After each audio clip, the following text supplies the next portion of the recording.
You've been lied to about gravity. Or at least I know I was. Let me explain. So before we begin, what is gravity? Gravity is the force that pulls everything on Earth towards its core. But up until recently, I was kind of taught that mass is a deciding factor on how fast an object falls towards the ground. Like if you drop a bowling ball and a feather off a balcony, the bowling ball is going to hit the ground a lot faster than the feather. But that's not really the case. You see, if you were to put a bowling ball and a feather in a vacuum chamber, basically a chamber that sucks out all the air, and you drop them, they would fall at the exact same time. But what does that mean? It means that one of the biggest factors on how fast an object falls to the ground is not mass, but air resistance. Because when I was younger in elementary school, you're always taught that the heavier object will fall faster. And they never really touched upon air resistance because I think that was a little too complicated for a third grader to learn. When you get to high school, you start taking honors and advanced classes, you learn that gravity pulls everything down with this constant force of negative 9.8 meters per second squared. Negative because it's technically pulling down on that y-axis. So technically speaking, gravity is pulling on that bowling ball and the feather that you dropped off a balcony at the same speed. However, there is more air resistance on the feather than there is on the bowling ball. So when you put them in a vacuum chamber and you suck out all the air, they fall at the exact same speed. No air resistance on that feather, which means they fall at the exact same speed.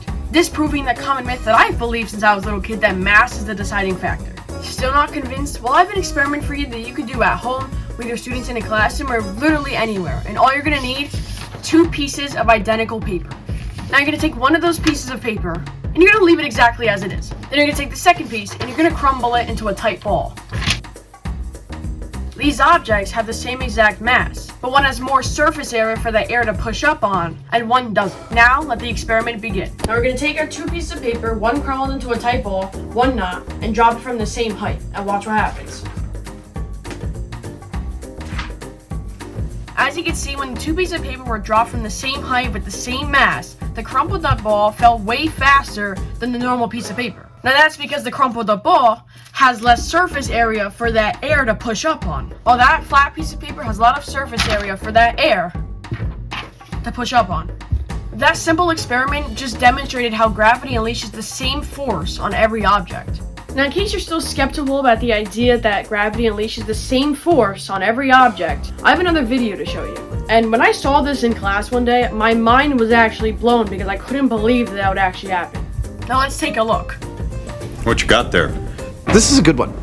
Picture 2 bullets, each exactly the same distance from the ground, each released at the exact same second, except one bullet is dropped to the ground, the other is fired from a gun. The classic physics thought experiment states that both bullets will hit the ground at the same time. Based on what theory? Based on the theory that the bullet that's fired from the gun has no wings on it, no lift. Thus, gravity has the same effect on it as it does on the drop bullet, and thus, they hit the ground simultaneously. In 3, 2, 1.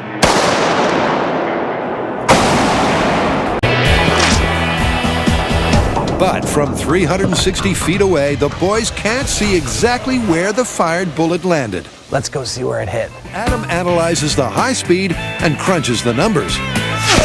The difference is 39.6 milliseconds. Which means it's less than the human eye can make out. When you go to the movies and watch a projected celluloid film on the screen, you know that that film's made up of individual images, right?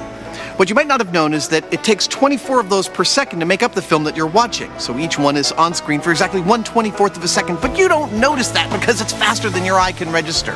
Well, that 1/24 of a second is actually longer than 39.6 milliseconds. The velocity on the x-axis for that fired bullet was constant. But that force that was pushing down on the y-axis, gravity, pushing down on the fired bullet and the drop bullet, was the same. So when the bullet was fired off the gun, it traveled on the x-axis, but meantime, that force on the y-axis was pushing down on it. So it kind of ties into projectile motion, how you're not just dropping something, it's going like this, but that force on that y-axis gravity is the same. Thank you so much for watching this video. I had so much fun making this video and experimenting with these simple experiments that could prove this big picture idea. If you like the video, smash the subscribe button, hit that like button, and make sure you tune in because I'm definitely going to make more educational videos like this because I feel like education videos are really cool because you get to learn. You're also having fun in the sense that you get to experience it firsthand. I hope you enjoyed. I'll see you next time.